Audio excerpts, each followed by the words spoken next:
seguimos predicando nuestra serie. ¿Alguien se recuerda cuál es la serie que estamos predicando? La última semana de Jesús. A ver, no es difícil, ¿no?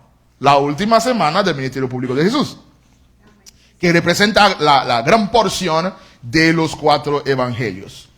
Y si alguien se recuerda, bueno, antes de introducir, quiero que se pongan de pie, que lean conmigo. Vamos a ver si hoy encontramos el pasaje que es. Ustedes tienen buena memoria para recordar lo malo, ¿no? Pero no recordaban la serie, pero sí recuerdan de que... Vamos a ver. En la Biblia mía dice que es Mateo 26, 1 al 13. No sé qué dice en la Biblia de ustedes. Se supone que el tercer día, el miércoles, está en Mateo 26, 1 al 13. Y en la Biblia mía dice así. Cuando hubo acabado Jesús todas estas palabras, dijo a sus discípulos: sabéis que dentro de 2 días se celebra la Pascua, y el Hijo del Hombre será entregado para ser crucificado. Mateo 26. Entonces los principales sacerdotes, los escribas y los ancianos del pueblo se reunieron en el patio del sumo sacerdote llamado Caifás. Y tuvieron un consejo, tuvieron una asamblea, una convención, una reunión extraordinaria con el único propósito de prender con engaño a Jesús y matarlo. Qué diabólico, ¿eh? Pero decían entre sí: no podemos hacer esto durante la fiesta para que no se haga un alboroto en el pueblo. Porque un alboroto significaría la intervención de Roma, gente iba a morir. Y estando Jesús en Betania, digan conmigo, en Betania, en casa de Simón el leproso, subrayen en su Biblia Simón el leproso, por favor. Vino a él una mujer con un vaso de alabastro o mármol que tenía dentro un perfume de nardo de gran precio, y derramó ese perfume sobre la cabeza de Jesús, estando Jesús sentado a la mesa. Al ver esto, los discípulos se enojaron diciendo: ¿pero para qué este desperdicio? ¿Por qué no podía haberse vendido a gran precio y haberse dado ese dinero a los pobres? Y entendiéndolo Jesús les dijo: ¿por qué están molestando a esta mujer? Pues ella ha hecho conmigo una gran obra. Digan conmigo, una buena obra. Siempre tendréis con vosotros a los pobres, pero a mí no me tendréis siempre. Porque al derramar este perfume sobre mi cuerpo, lo ha hecho a fin de prepararme para mi sepultura. Versículo 13. De cierto os digo, que donde quiera que se predique este evangelio, en lugar que sea que se predique, también se contará lo que ha hecho esta mujer para memoria de ella. Señor, te damos gracias por tu palabra que has abierto delante de nosotros, de parte de ti, delante de ti estamos, creyendo, Padre, que tú usarás a este servidor para predicar tu palabra con denuedo, con autoridad, con convicción, para que tu nombre sea glorificado y tu pueblo sea edificado. Cualquier palabra que yo pueda decir en el día de hoy, Señor, es palabra muerta, a menos que tu Espíritu Santo toma esa palabra, la llena de vida y la siembra en el corazón de cada uno que nos escuchan hoy. Los que están en la casa, los que están en Facebook, los que lo verán después, oramos y te rogamos, Padre, que el Espíritu Santo sea quien convence de justicia, de juicio, de pecado, de verdad, de gracia, a fin de que tu palabra no caiga a tierra, sino que haga su obra en nuestras vidas. En el nombre de Jesús. Amén. Amado iglesia, queremos predicar en el día de hoy Mateo 26, del 1 al 13, ¿verdad? Con el tema: una ofrenda sin precio, pero de gran valor. Una ofrenda sin precio, pero de gran valor. ¿Pueden repetir conmigo? Una ofrenda sin precio, pero de gran valor. Hace 3 semanas iniciamos estudiando los eventos y las enseñanzas de la última semana del ministerio público de Jesús. Y hoy estamos en el día miércoles. Recuerden que el domingo Jesús, la entrada triunfal, es proclamado rey hosana por el pueblo. El lunes Jesús se presenta en el templo y se encuentra con el templo convertido en una cueva de ladrones, agarra una soga, le entra a fuetazo a todo el mundo, saca a los ladrones del templo, se para como un policía en la puerta del templo, no permitiendo que nadie entre de nuevo a hacer sus negocios. Y al dañarle el mercado, querían matarlo ese mismo día, él se va a Betania y camino a Betania y se encuentra entonces con esta higuera estéril que tenía muchas hojas, poco fruto, maldice la higuera y luego entonces regresa el martes a Jerusalén, donde él pasa el día entero enseñando una serie de parábolas sobre los asuntos del reino. Y prácticamente al final de esas enseñanzas es cuando vienen a probar a Jesús, a tentar a Jesús, que fue lo que predicamos la semana pasada, cuando Jesús termina diciéndole a los que estaban allí, a los religiosos, los herodianos, los fariseos: denle al César lo que es de César y a Dios lo que es de Dios. Denle a César lo que lleva su imagen y dale a Dios lo que lleva su imagen. ¿Y qué es lo que lleva la imagen de Dios? Que somos nosotros en toda la creación, los hombres y mujeres hechos a imagen y semejanza de Dios. Como no podían entonces tentar a Jesús, como no podían hacer que Jesús cayera en esa trampa, entonces para el miércoles ya hay como una especie de consenso, un consejo para prender a Jesús con engaño, y pusieron ya precio a la cabeza de Jesús para el día miércoles. Estamos ya casi a 2 días, o sea, prácticamente a un día de la traición de Judas, que va a ser el jueves, y Jesús va a ser sacrificado el viernes. Y de eso que está hablando Jesús cuando dice, versículo 1 del 26 de Mateo: cuando hubo acabado todas esas palabras, todo lo que él enseñó el martes, las enseñanzas sobre el reino, sobre el reino es semejante a un hombre que se fue lejos, el reino es semejante a un hombre que tenía 2 hijos. Toda esa enseñanza que pueden ver en el 25, y cuando terminó esas enseñanzas, dice la palabra, Jesús se reúne con sus discípulos, versículo 2, y dice: ustedes saben muy bien que dentro de 2 días se celebra la Pascua. Recuerden, la Pascua es la conmemoración de la noche que Dios sacó a Israel de Egipto. ¿Se recuerdan? Que cada año Israel tenía que celebrar la Pascua para recordarse de su independencia.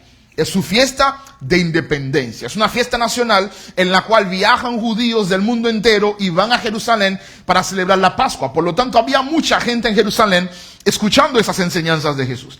Dice Jesús entonces: en 2 días se va a celebrar la Pascua. Y el Hijo del Hombre, versículo 2, será entregado para ser crucificado. Observan en su Biblia, si lo tienen conmigo abierta, déjala abierta ahí en Mateo 26 o prendida, no sé cómo la tienen. Van a ver que Hijo del Hombre está con H mayúscula ambos, ¿no? ¿Verdad que sí? ¿Sí? El Hijo del Hombre, hablando de esa figura, ese título de Cristo en las profecías, que el Hijo del Hombre, que es el título que también como se ve a Jesús en el libro de Daniel, no tenía ese rostro de un hijo de hombre. Jesús hablaba de sí mismo. Y dice Jesús que el Hijo del Hombre en 2 días va a ser traicionado, va a ser entregado, va a ser flagelado y luego va a ser crucificado. Amados hermanos, llegando en ese momento en la vida de Jesús, ninguno de nosotros quisiéramos estar en los zapatos de Jesús. Ninguno de nosotros quisiéramos estar ni siquiera cerca de Jesús. Porque saber el día, la hora y el cómo de tu muerte es posiblemente la tortura más difícil que un ser humano puede aguantar. Y no fue que Jesús se iba a acostar en su cama y iba a morir de muerte natural. Jesús dice que yo voy a ser entregado por mis propios amigos. Uno que va a comer conmigo en la mesa, que me va a besar, me va a entregar de forma traicionera para que yo sea crucificado. Es una tortura emocional, es una tortura mental, es una tortura física, es una tortura social. Y dice Jesús: yo voy a ser entregado no por algo que yo haya hecho, yo voy a ser entregado ¿por quién? Voy a ser sacrificado ¿para qué? Amada iglesia, Jesús va a ser entregado y sacrificado por ti, por mí, por nuestra salvación. No es como alguien que está en el pasillo de la pena de muerte, que sabe que cometió un crimen y va a enfrentar la muerte por un crimen que hizo. Jesús sabe que va a enfrentar la muerte por algo que no hizo.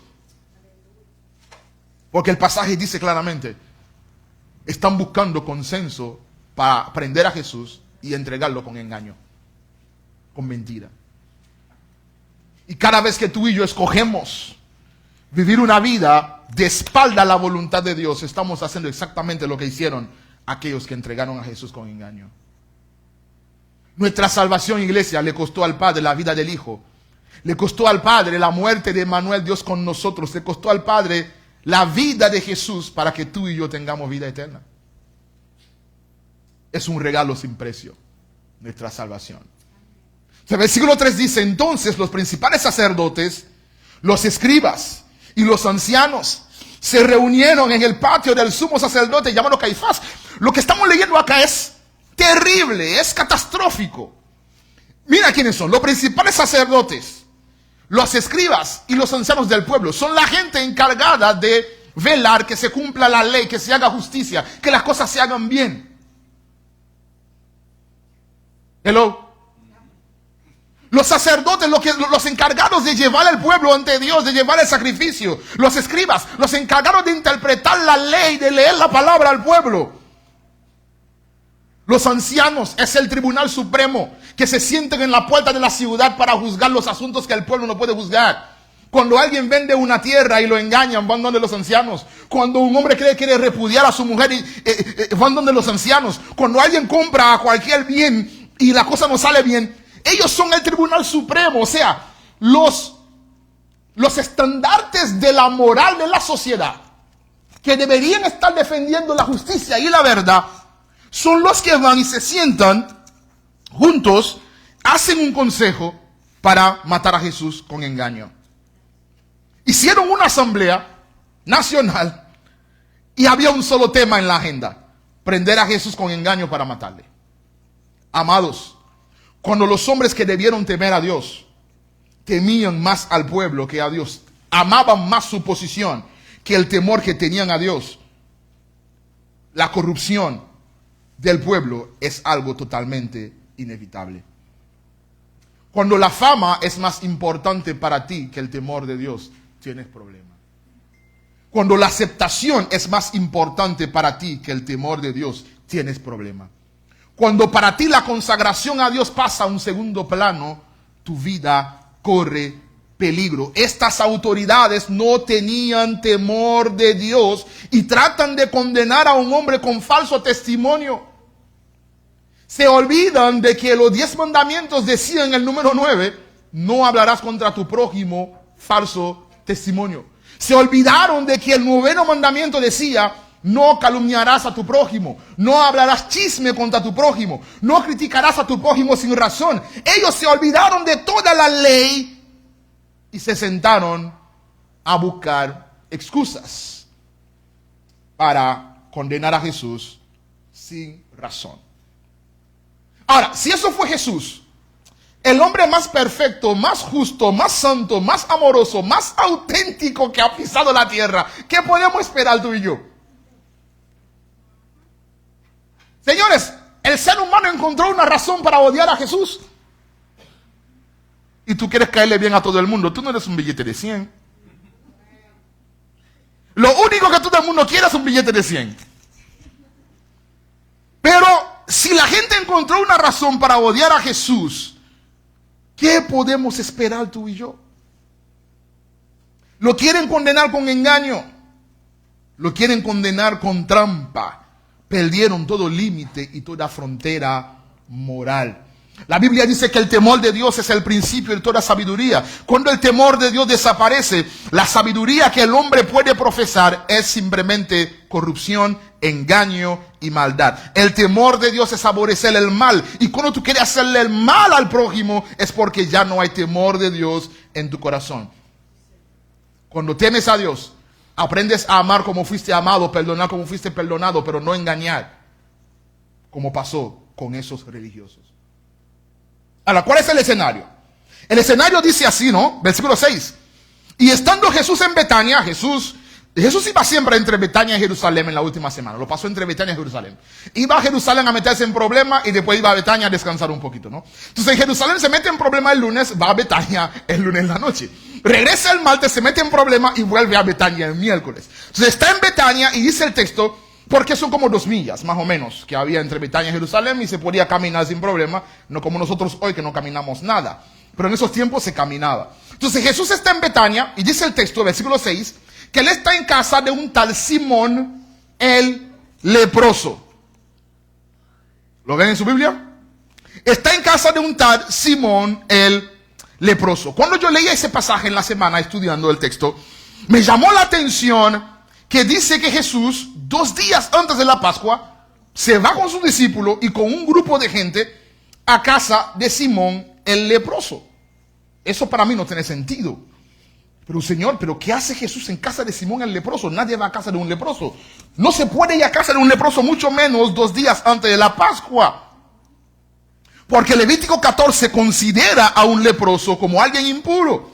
Y cuando alguien tiene contacto con un leproso, conforme a Levítico capítulo 14, hay todo un ritual de purificación que va a durar muchos días. Por lo tanto, Jesús no podía ir a casa de Simón el leproso y luego celebrar la Pascua. No había forma. ¿Qué hacía Jesús en casa de Simón el leproso 2 días antes de la Pascua? ¿Saben lo que me di cuenta estudiando el pasaje? Que los autores, en ese caso Mateo, está contando la historia y usa un término que la Biblia está escrita como hablamos, ¿no? Y Simón el leproso era conocido como Simón el leproso, no porque es Simón el leproso, porque era Simón el leproso. Simón el leproso, que en algún momento Jesús sanó de esa lepra, ya no tenía lepra, pero seguía siendo conocido como Simón el leproso. Yo estoy hablando con alguien acá que era conocido en su familia como la oveja negra, pero ese es un TBT de ti, pero todo el mundo sigue reconociéndote como la oveja negra. Estoy hablando con un hombre que era borracho en su pasado, pero ya Dios le transformó su vida, pero para muchos tú sigues siendo el borracho. Estoy hablando con alguien que en su pasado tenía un mal carácter, pero ya Dios cambió su vida. Pero para muchos todavía sigue siendo lo que eras. El ser humano siempre te va a llamar por lo que fuiste. Pero Dios no te llama por tu condición. Dios te llama por el propósito que está sobre tu vida. Simón el leproso era el leproso, pero Simón el leproso es un restaurado que está recibiendo a Jesús en su casa 2 días antes de la Pascua, pero para la sociedad seguía siendo Simón el leproso. No permitas que lo que la gente sabía acerca de ti te define. Que te defina lo que Dios sabe acerca de ti. Por eso Jesús 2 días antes de la Pascua va y come y pasa tiempo con Simón el ex leproso, que ya no es leproso, porque no hay leproso que se encuentra con Jesús que sigue siendo leproso. No hay oveja negra que se encuentra con Jesús que sigue siendo oveja negra. No hay fracasado que se encuentra con Jesús que sigue siendo fracasado. No hay pecador que se encuentra con Jesús que sigue siendo pecador, porque todo aquel que se encuentra con el Dios del cielo, todo aquel que se encuentra con el Cristo de la cruz, recibe nueva identidad, recibe nueva dirección, recibe nuevo propósito, recibe una nueva apariencia, una nueva perspectiva de parte de Dios para que viva conforme a lo que Dios le diseñó para vivir, no como el hombre dice que debe ser.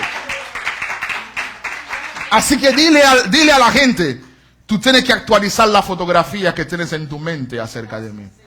Que ya yo no soy ya no soy el Simón el leproso. Porque en casa del Simón el leproso no va nadie. Pero en mi casa, como por tanto ya no soy el leproso, tengo al Salvador sentado con los 12 comiendo 2 días antes de la Pascua. Así que asegúrate de que Jesús encuentra lugar en tu casa. Aunque la gente sigue llamándote por lo que fuiste. Pero si Jesús está en tu casa, es porque ya no eres lo que fuiste. Eres nueva criatura en la mano del Señor. Cristo me ha librado, me ha hecho una nueva criatura.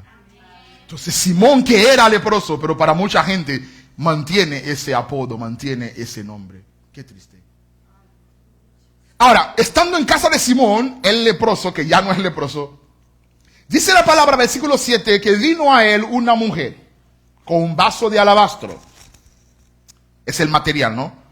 Y adentro había un perfume que era de nardo, dice Marcos. Y ese perfume era de gran precio. Y ella tomó el perfume, lo derramó sobre la cabeza de Jesús, estando Jesús sentado en la mesa. Y al ver esto, los discípulos se enojaron y dijeron, ¿para qué ese desperdicio? Ese mismo pasaje, si lo leemos en Marcos 14:5, dice Marcos 14:5, ¿por qué no podía haberse vendido por más de 300 denarios y haberse dado a lo pobre? Y murmuraban contra ella. El mismo pasaje, Marcos 26, Marcos 14, Mateo 26, y Marcos entonces nos dice cuál era el precio que más o menos tenía ese perfume. Dice Marcos que pudo haberse vendido por más de 300 denarios. ¿Están conmigo? Un denario es el salario de un día de trabajo. ¿Ok? Vamos a suponer que tú ganas $10 por hora. ¿Amén? Si tú trabajas 8 horas en el día, ¿cuánto ganaste? $80. Ahora, $80 es tu denario. Dice Marcos que el valor del perfume era por lo menos 300 denarios. Es decir, 300 por 80, alrededor de $24,000 costaba el perfume. Si tú estuvieses en la mesa, habrías dicho exactamente como son los apóstoles. Si tú estuvieses aquí en casa de Simón viendo ese espectáculo, tú habrías dicho exactamente lo mismo.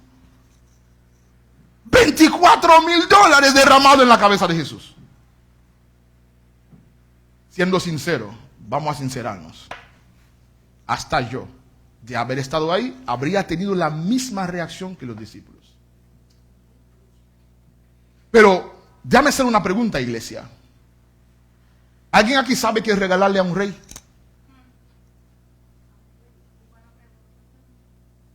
Pregúntale a Juan, ¿qué tú le regalarías a un rey? Si se presenta aquí el rey de Inglaterra, ¿qué tú le regalarías?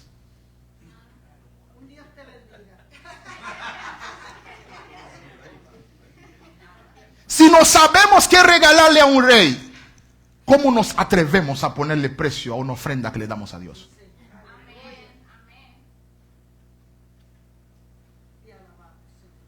La Biblia dice que quien mucho ama, mucho entrega. Y nunca es demasiado, porque amar no tiene precio. Esta mujer, que en el pasaje no aparece su nombre, pensamos saber quién es. Pensamos saber quién es. Pero en el pasaje en sí no aparece su nombre. Para algunos de los que estaban aquí en la sala, en casa de Simón el leproso, ella ni siquiera debería estar en medio de la gente. Esa mujer no buscaba reconocimiento, no buscaba fama, no buscaba llamar la atención, simplemente vino a entregarle a Jesús su mejor ofrenda en adoración. Llegó y derramó sobre su cabeza un perfume de alto valor, una ofrenda sin precio, pero de gran valor. ¿Cuál es la ofrenda que está dispuesto a entregarle a Jesús en el día de hoy? Muchos de nosotros duraremos 10, 15, 20 años en el Evangelio y no habremos diezmado ni ofrendado $24,000 al reino. Ella en un solo instante derramó un perfume en su cabeza y causó un escándalo público, porque el perfume valía un poco más de 300 denarios. Un año entero de trabajo, que es más o menos lo que duraba un año lunar en el calendario judío. Escandaloso, ¿no? Yo sé que están sentados ahí tratando de pensar, pero ¿cómo rayos? ¿Qué pasó? Tiene como un cortocircuito mental, ¿verdad? Nosotros hemos aprendido a venir a Dios a buscar nada más. Dame, dame, dame. Pero Dios busca adoradores que no solamente saben venir a buscar, sino que saben dar. Que saben darlo todo. Hombres y mujeres que derramen su aceite a sus pies. Hombres y mujeres que derramen su perfume en su cabeza. Hombres y mujeres que derraman su corazón. Hombres y mujeres que derraman su espíritu. Hombres y mujeres que le entrega a Dios todo su cuerpo, todo su alma, todo su espíritu, toda su fuerza, todos sus recursos, todo su tesoro. Hombres y mujeres que le entrega a Dios toda su energía. Hombres y mujeres que le entrega a Dios toda su adoración. Hombres y mujeres que le entrega a Dios toda su devoción. Dios anda buscando adoradores que saben entregarlo todo, aunque no tienen nada.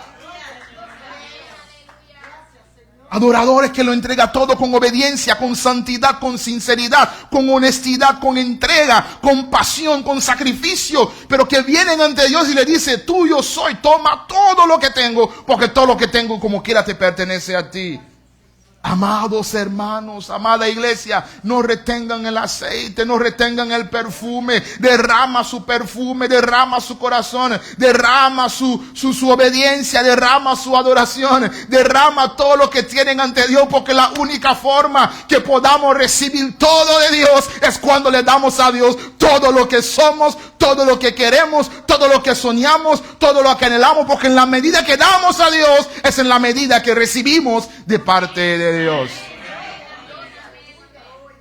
Si nos sube ofrenda al cielo, no hay forma que descienda bendición del cielo. Tenemos que derramar toda la esencia de nuestra existencia. No podemos ponerle precio a nuestra adoración. ¿Tú crees que esa mujer está pensando en cuánto costó el perfume? No, la gente calculó el precio. Ella no pensó en eso. Los que estaban alrededor son los que le pusieron el precio. Y no podemos ponerle precio a nuestra adoración. Si llueve, no voy. Si el pastor no me saluda, no vuelvo. Si no me tratan como espero, conmigo no cuenta. Si no cantan las canciones que no me gustan, no levanto la mano. Este mes ya he oído 2 veces, como que es suficiente. Que Dios que se conforme con eso. No podemos ponerle precio a nuestra adoración. No podemos. Nuestra entrega a Dios debe ser generosa, incondicional, total, sincera, sacrificial. Quien aprende a darse a Dios por completo disfrutará de todo el favor de Dios. El versículo 8 dice: al ver eso los discípulos se enojaron y dijeron: ¿para qué este desperdicio? ¿Lo están viendo conmigo, versículo 8? ¿Para qué este desperdicio? Qué tremendo error. Se equivocaron, iglesia. No te equivoques como se equivocaron. No puede ser un desperdicio una ofrenda dada a Dios. Jamás será un desperdicio una ofrenda dada a Dios. Ella no estaba desperdiciando un perfume de 300 denarios o algo más de 300 denarios. Ella estaba ungiendo al Rey de Reyes, al Señor de Señores, al Alfa y Omega. Y no hay nada en el universo demasiado valioso que Cristo no lo pueda recibir, porque Él es el dueño del universo. ¿Qué regalo podemos darle a un rey? Un pedazo de la tierra ya le pertenece. Ahora, me gusta mucho la respuesta de Jesús. ¿Qué dice Jesús? Versículo 10. Y entendiéndolo Jesús, les dijo: ¿y a ustedes qué le importa? ¿Quién le mandó a poner su nariz en lo que no le importa? ¿Acaso lo compraron ustedes? Ocúpense de sus cartones. A veces Dios tiene que darnos un par de boche, ¿verdad? ¿Por qué molestan a esa mujer? Pónganse en sus asuntos, partida de sin oficio. Pues ella ha hecho conmigo una buena obra. ¿Quieren criticar? Critica algo malo, no critica algo bueno. Porque hay gente que tiene un PhD en criticar. Critican todo. Critican hasta la crítica. Y si no hay nada que criticar, inventan una cosa para criticar porque hay que criticar. Ustedes siempre tendrán con ustedes a sus pobres. Y pobres siempre habrá. Pero a mí no me tendrán por siempre. ¿Acaso ustedes estaban sordos cuando yo les dije que en 2 días me van a crucificar? ¿No lo escucharon? Límpiense los oídos. Ella derramó ese perfume sobre mi cuerpo, versículo 12, preparándome para mi sepultura. Ahora, cuando alguien adora con generosidad, iglesia, cuando alguien le entrega todo a Dios, todo su tiempo, toda su energía, toda su fuerza, siempre dice sí, nunca dice no, siempre está pendiente, siempre está disponible. No te atrevas a meter tu nariz en este asunto. ¿Cómo que tú estás todos los días metido en la iglesia? ¿Qué es lo que pasa contigo? ¿A ti qué te importa? No eres tú que estás metido en la iglesia todos los días. Cada quien tiene su relación personal con Dios y tiene su compromiso personal con Dios. Tú no sabes el trato de Dios con esa persona. Tú no sabes la razón por la cual esta mujer derramó ese perfume en la cabeza de Jesús. estaba a punto de ser apedreada, iba a morir. Y Jesús le salvó la vida. Y ella estaba dispuesta a pagar lo que sea en adoración al Señor. Cada quien entrega según el grado de agradecimiento que expresa su corazón. Cada quien adora según el grado de convicción y de comunión que tiene en su corazón. Ahora, si a una lección que aprendí una y otra vez, del cual no podía apartarme mientras leí el pasaje, es el versículo 13. El versículo 13 dice que tú y yo tenemos que vivir de forma tal que nuestra ofrenda hable por nosotros. Nuestra ofrenda de adoración, de agradecimiento, de acción de gracia, de quebrantamiento, de búsqueda de Dios, tiene que hablar por nosotros. El versículo 13 dice, donde quiera que se predique ese evangelio, lo repito, donde quiera que se predique. Desde el año 30 que ocurrió hasta el 2000, no sé cuándo Cristo vendrá. Donde quiera que se predique ese evangelio, en todo el mundo, en todo lugar, en cada territorio, en cada nación, en cada país, en toda lengua e idioma, también se contará lo que ella ha hecho para memoria de ella. Tal vez no sabemos su nombre en ese pasaje, pero dice la palabra que ella nunca va a caer en anonimato por cuanto ella adoró con todo lo que tenía. Donde quiera que se hable de Dios, iglesia, donde quiera que se hable del evangelio, donde quiera que se hable de la Biblia, desde donde quiera se hablará de ella, de su generosidad, de su adoración, de su entrega, porque ella de su sacrificio derramó el perfume aunque nadie conoce su nombre. Ella derramó su perfume. Hebreos capítulo 11:4 habla de la ofrenda de Abel. Dice Hebreos 11:4, por la fe Abel ofreció a Dios un mejor sacrificio que Caín, por lo cual alcanzó el testimonio de que era justo, dando Dios testimonio de su ofrenda, y por la fe, aún estando muerto Abel, su ofrenda todavía habla por él. Solamente hay 2 personas en la Biblia que su ofrenda habla por ellos por todas las generaciones: Abel y la mujer de Mateo 26. Reflexiona sobre esto, iglesia. Que tu ofrenda a Dios, tu adoración a Dios, tu entrega a Dios, tu servicio a Dios no mueran contigo. Asegúrate que tu entrega a Dios habla por ti aún después de tu muerte. Que tu adoración marque tu generación. Que los que vienen después de ti en 5, 10, 15, 20, 30, 100 años sepan que fuiste un hombre íntegro. Sepan que fuiste una mujer devota a su familia para la gloria de Dios. Sepan que fuiste un cristiano fiel, generoso, entregado a Dios. Un ministro fiel del evangelio. Alguien que puso sus dones, sus talentos, sus tesoros, su fuerza. Que puso todos sus recursos al servicio del reino de Dios. Alguien que hizo tesoro en el cielo y no en la tierra donde el ladrón roba. Alguien que sabía darle a Dios una ofrenda sin precio, pero de gran valor. Que todos sepan que fuiste un cristiano que marcó la diferencia en su generación. Que tu ofrenda no muera contigo. Que tu ofrenda no muera contigo. Que tu ofrenda viva más lejos de ti. La mejor adoración, la mejor ofrenda, el mejor sacrificio que tú puedes darle a Dios es entregar tu vida en arrepentimiento y fe a Cristo Jesús. Y que vivas una vida de integridad ante la presencia de Dios. En dependencia total a Dios. La ofrenda que puedes hacerle a un rey es más que oro y más que plata. Es la lealtad y la entrega. El mejor regalo que puede hacerle a un rey es lealtad y entrega. Porque oro tiene, plata tiene, pero lealtad siempre necesitará. Quiero que te pongas de pie. Y yo quiero leer unas palabras de un famoso predicador americano, S.M. Lockridge. A punto de comenzar una conferencia, le preguntaron a Lockridge, ¿quién es Jesús para él?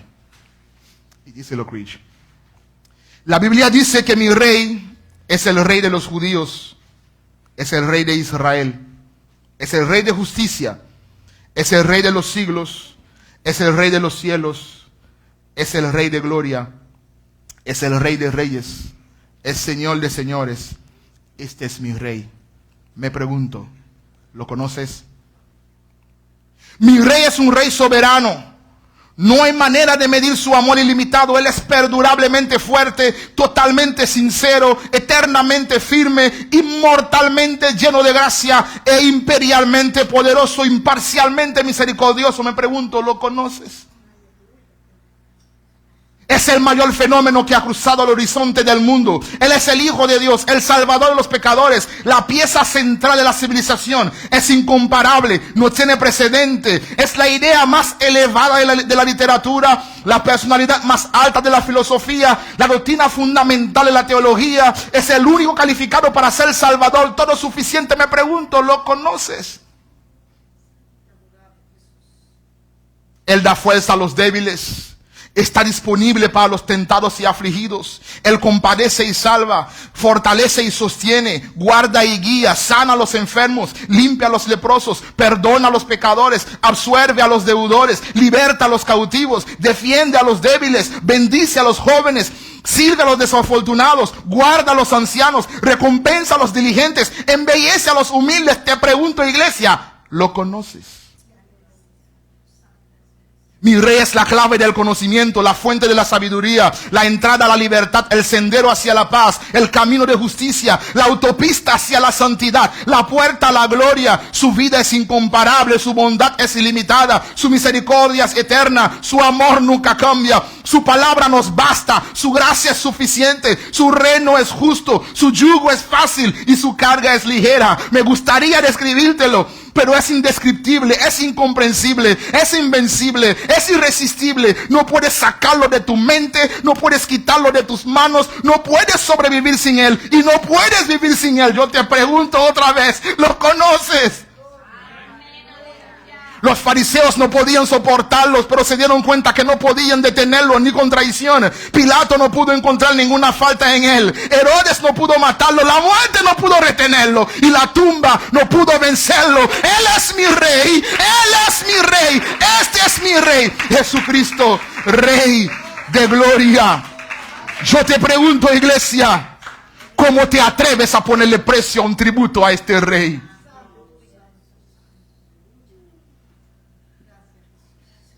El miércoles de la última semana del ministerio público de Jesús, Jesús fue ungido para su muerte. Pero ahora, hoy domingo 10 de marzo de 2024, Jesús quiere ungirte a ti para vida eterna.